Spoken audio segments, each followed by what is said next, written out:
Hello,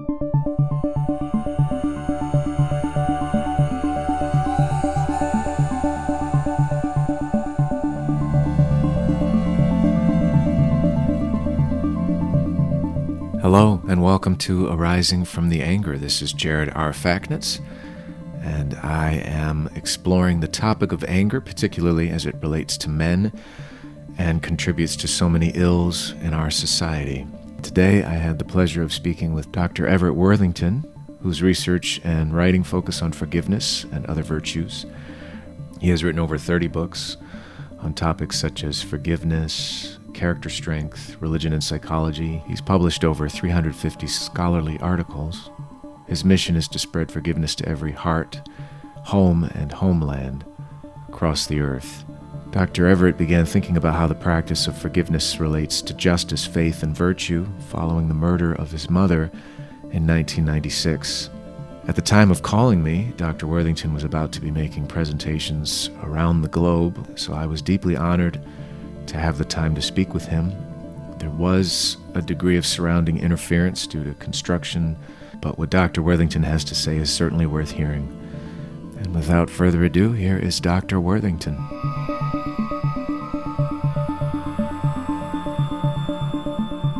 Dr. Worthington, how do you do? This is Jarod. Yeah, good to talk with you. How does this day find you? Pretty good. Yeah, I got to play in a pickleball tournament tomorrow if it doesn't rain us out. So I'm resting the body today, trying to prepare myself to get trounced tomorrow. You don't have faith in your inevitable victory tomorrow? I'm in a group, a guy that's rated 3.5, but he's 10 years younger than I am. He's actually about 15 years younger than I am. But so I'd have to say, objectively speaking, I may be the underdog in this. Here's to the underdog. That's right. Your devotion to the cause of forgiveness, to take its benefits and spread them to the far corners of the earth, is such a noble cause. But it also strikes me as incredibly overwhelming. Well, when I started studying forgiveness, I basically blamed my graduate students because, I had a couple that I had written a little clinical article about it, and I had one that came to work with me that fall, and he wanted to study it scientifically, and at that point, the only other person studying it scientifically was really Bob Enright at Wisconsin. So, Mike dug through all these, archival files, and I would stroke my beard knowledgeably. And so, basically, Mike McCullough, came on as the first study, and shortly after he got here, Steve Sandage arrived. He wanted to study forgiveness, but he was more psychoanalytically inclined, whereas Mike was more social psychology. And then Jennifer Ripley showed up, and she was wanting to study it in terms of couples, and Nathaniel Wade wanted to study it in terms of groups. So, basically, I just had to learn the literature by kind of trailing along after these grad students and trying to keep up. So I didn't have really any kind of grand notion about forgiveness. It was just, something that we were interested in studying, and it really wasn't until 1996, and my mother was murdered, and so I then struggled with forgiving a little bit, and that kind of elevated it up in my hierarchy of things I wanted to do. Shortly after that, I got invited to be a visiting scholar by the South African government, and I went over and talked to a bunch of universities in South Africa and met with the Truth and Reconciliation Commission. And by the time I came home from that trip, I formulated that mission statement of trying to be more or promote forgiveness in every heart, willing heart, home, and homeland. So at that point, then my my vision was broader, and I didn't see how that was going to happen, but it was a good life mission, I felt. So I think just over the years, getting invited to speak hither and yon, and writing paper after paper, and just meeting people who had great stories about forgiveness.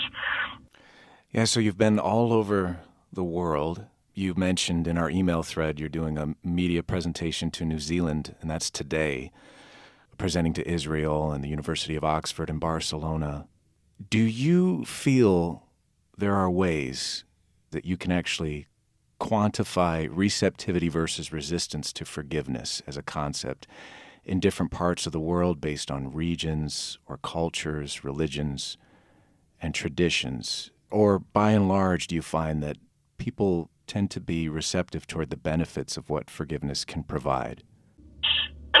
It's varied, and some people have kind of misunderstandings of forgiveness, relative to the way that most scientists think about it, and that can inhibit them wanting to forgive, because if they confuse forgiveness and reconciliation, and they think that by forgiving it means that you have to get back in a relationship with somebody, and they don't want to be in a relationship with a person. They just want to forgive and get this done with. But if they've confused those two thoughts, then they're going to resist the idea of forgiving, because what they're really resisting is reconciliation. And then there are philosophical and religious differences that people hold legitimate philosophical and religious positions, and they may not be interested in forgiving because it doesn't fit with their philosophy or their religion. And that's why my life mission is to do all I can to promote forgiveness in every willing heart, home, and homeland. So, we don't want to try to get into the business of, kind of forcing people to forgive or pressuring them to forgive if they're not willing to do that and not interested in doing it. Right. You speak about the notion of you can forgive without having to reconcile. Let me express my admiration, first of all, because you personally experienced a tragedy in your life that put this entire ethos to the test. And you came through in untold ways within 2 years of this tragedy. You're directing the Campaign for Forgiveness Research. Your personal process in going through that experience and reaching a point of forgiveness and saying, no, forgiveness is worthwhile. Forgiveness is worth pursuing. Something that occurred in your life, an incredibly difficult challenge that few people can understand, has become a focus within your life's work. And I'm wondering about the process by which you made that work for you, where you were able to reach a point of forgiveness that felt honest and felt right and felt like something you could live with. Mm-hmm. Yeah, I think from just my lived life, it's kind of like a single cloth in that, I have a religious, point of view as a Christian that values forgiveness. I was doing couple therapy and, kind of working with couples who wanted to forgive, so therapeutically I was involved in that. We had created by research this intervention to help people who wanted to forgive to be able to forgive, although it was in its kind of beginning stages back at the time that my mom was murdered. And then, this event happens, and so kind of everything is a confluence, that just, it kind of moves me toward forgiving, the young man who did murder, and then, having done that, having seen the way that it could change my stance toward the person. That helped me want to be able to help others. And then following right after that, within 6 months, was that trip to South Africa, and I could see things, how forgiveness had a big impact in that Truth and Reconciliation Commission. And then, that shows me that on a broader scale, on a more societal scale, along with seeing it work with couples and parents and things in counseling that I'd seen, and along with seeing it work with me, all of that, just reinforces the idea that, well, this is a good thing. It's got benefits for people who wish to forgive, and I want to help them as well as I can, and use science to show whether the way that I'm trying to help them works. So that's kind of, everything is kind of all blending together from all kinds of different parts of my life and experience. You raise a beautiful point in the book Moving Forward, that within the process of self-forgiveness, we have to observe ourselves as both the perpetrators and the victims of an offense. We're playing both roles from both ends. And I reached out to you because of my fascination with, and my problems with, and also my interest in anger. And given that so many maladaptive behaviors and negative emotions arise from a feeling of shame, I would imagine that stands in the way of forgiveness as well. And do you see the act of forgiveness or working toward it as a continual decision or a choice? Because I'm sure some people just see it as a bridge or a gap they can't bridge. Yeah, what our research has shown is that there are two different types of forgiveness. One is to make a decision about how you intend to act towards somebody, and the other is your emotional change as you replace more negative, resentful, and bitter and hateful emotions with more other-oriented emotions. So, those two types of forgiveness are related to each other, but they're only correlated 0.4, which really is not a super strong correlation. So they're really independent processes.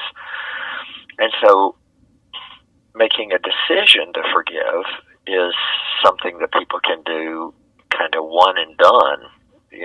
Well, I've decided to treat this person differently. And if the person doesn't offend them again or do something to really just aggravate and bring back the offense, the original offense, then, they're pretty much done with it. But making a decision to treat the person differently is not that related to how you feel about the person. That is a much more continuous process, or one that that can ebb and flow, and I can feel worse today because I'm in a cranky mood.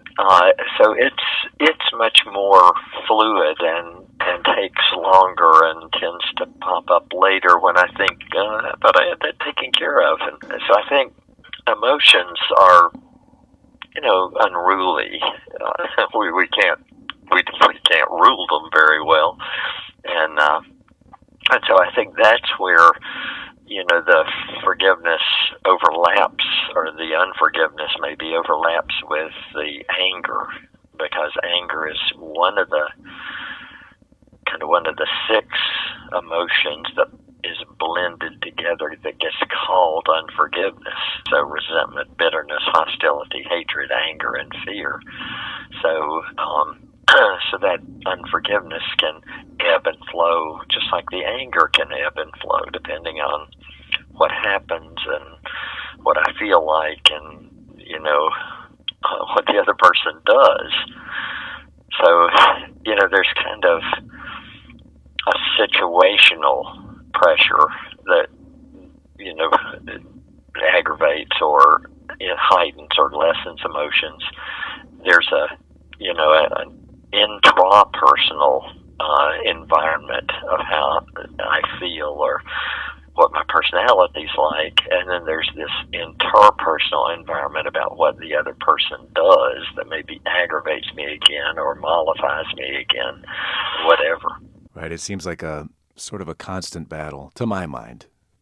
You mentioned during our correspondence I was talking to you about a concern I had of this phenomenon I've noticed in certain extreme corners of political public discourse.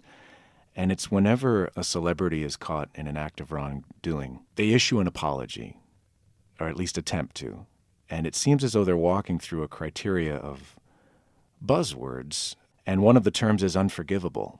And if such terms become vogue and influence enough people to believe that indeed certain things are unforgivable, as opposed to, say, inexcusable, I could imagine that only makes it much harder for your cause. Yeah, I mean, always, the way that lay people use the language and the way scientists understand the language, that can lead to misunderstandings of science, and it can lead to scientists misunderstanding the way people are using the language. So, if people do misuse, words or they use them in, when I say misuse, of course I'm presuming that the science is the right way to do it. They may not agree with that, but if they use it if you use a word in a different way than science uses the word, then it's hard to communicate back and forth across lay language and scientific language. So it does make it harder. Any communication where people are talking from two different viewpoints is going to make it harder to understand each other. Absolutely. It's become in a lot of ways through technology, the double-edged sword of it, more of a culture of instant gratification, the dopamine release through social media platforms, video games. And a friend pointed out to me the other day that even water takes the path of least resistance. So to an extent, it seems built into nature that we're, of course, designed to avoid pain and confusion and fear and discomfort. But these aspects, of course, as you well know, are inevitable aspects of recovery and necessary hurdles to overcome in the path to forgiveness. So given that you've spent so much time and effort bringing forgiveness to others, how indeed do you present it as an attractive prospect to a society that continually seems to be moving in the direction of instant gratification? The first thing out of my mouth usually is that people don't have to forgive. As it turns out, there's quite a lot of science that shows that forgiveness actually has benefits to the people that are forgiving. So it has mental health benefits, it has relationship benefits, spiritual benefits, and then physical benefits. So one of the things that we do when we start our groups, or when, in some of my workbooks, it's early on in the process, we try to, get people to recognize that there are benefits to forgiving, and that benefits to themselves for forgiving, and that people don't have to forgive, that there are a lot of different options people have for dealing with injustices. So I think that takes a lot of the combativeness out of things if people don't feel like we're, pointing a finger at them and saying you should forgive. If you don't, you're a bad person. There are a lot of very good ways of dealing with injustices besides forgiveness. First of all, I commend you for having so many workbooks available for free on your website. And I remember looking at the notion of divine forgiveness and identifying with it, the notion of the transcendent and that which we cannot explain. And if it isn't too personal, because I know sometimes things get lost in translation, we like to hold on to things for ourselves, but what's your personal conception of the divine? You mentioned your Christianity, but is there anything more to it as well? I guess in some ways a fairly traditional, have Christian theology that's fairly traditional, but doesn't fit in any of the categories of denominations. But I see God as a personal God. I see, as a Christian, I see Jesus as divine, and I see that Christians have this Holy Spirit that is within and guiding, and so I look at God not as a punitive God, but as someone that's interested in restorative justice. That just like when young people perpetrate a crime, instead of throwing them in jail or electrocuting them, we often have a way to restore people to the community in a way that allows them to become a valued member of the community again. And I think that's the way that I see the justice of God is a desire for restorative justice, and to the extent that in the traditional way of thinking about Christianity, that's what Jesus did, was to be God come to people in order to bring people back into relationship with God. So it's a restorative justice movement that, in any way, that's the way that I see what God is, what God's motivation is, what God does. That's really beautiful. The movement that you're undertaking, the responsibility that you're undertaking personally, just made me want to pick your brain. And I can't tell you how honored I am that you, as I said, would take time out of your busy schedule of addressing people around the world to permit me to give you a phone call. And I champion you in your cause. And I think there are some people out there who are warriors to try to make the world a better place and take some of these, whatever you want to call it, evil, dark energies that are pulling so many people apart, and mend them and hold them together. Because as I was addressing earlier, recovery and the pain inherent within can seem counterintuitive. But thank you for what you do and continue to do. And here's to your future upcoming engagements around the world. And also here's to your tournament tomorrow, because I got a feeling you're going to be victorious. Well, we don't want to talk about forgiveness when it comes to, sports. So, but thank you. I appreciate it. Yeah, how are you at forgiving when you've lost a game? Yeah, well, good. After a while, after the sting stops. Thank you so much, Dr. Worthington. I appreciate it. I enjoyed it.